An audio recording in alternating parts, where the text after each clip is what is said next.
If I say 407 years ago, I think most of us would recognize that that is the Gettysburg Address.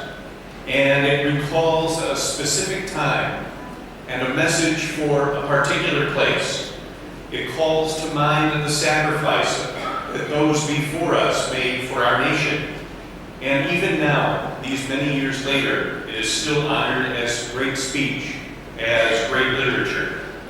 And if I say to you, a long time ago in a galaxy far, far away, you nerdy people who are laughing would know that that's from the Star Wars movies. And it evokes the fight against the Empire for freedom. And so today we hear the first part of the Gospel. In the 15th year of the reign of Tiberius Caesar, when Pontius Pilate was governor of Judea, and then Herod, and then Philip, and then Ananias and Caiaphas, the word of God came to John, the son of Zechariah, in the desert. And so those words are spoken to a particular time and place about God's salvation, that Emmanuel is coming, God with us. And that is the miracle of Christmas that we prepare for.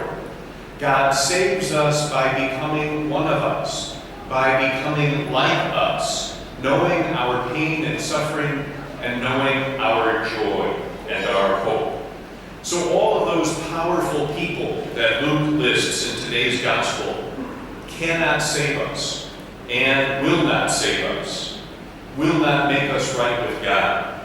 Only Jesus can do that. And so John comes into the desert proclaiming the news that there is a new person who is coming that will bring us new life and new joy. And Jesus comes into our history to bless it, to deify it, to lift it up to himself and bless it for always.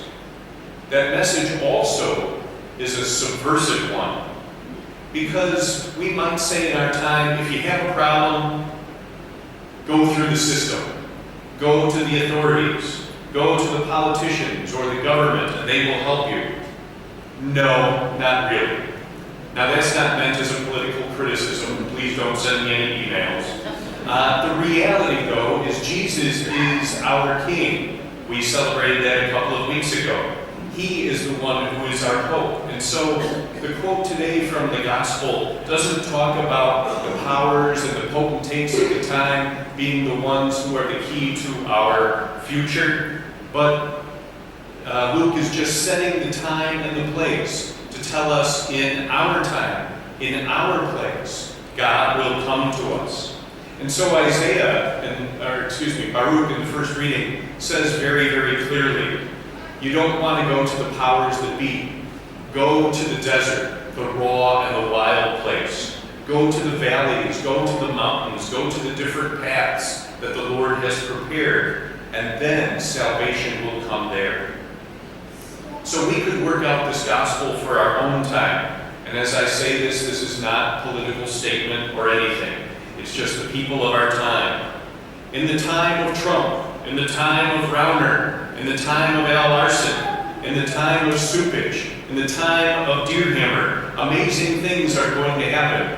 But as much as I hate to say it, those people don't matter at all. We move beyond the worry and anxiety of politics in our society, and even worry about the church.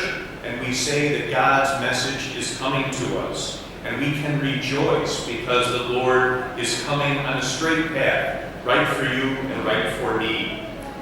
Jesus is coming with a joyful message of peace and hope, a message saying that your time of suffering and difficulty is over, and all will be well, because, as the reading says, all flesh will see the salvation of God.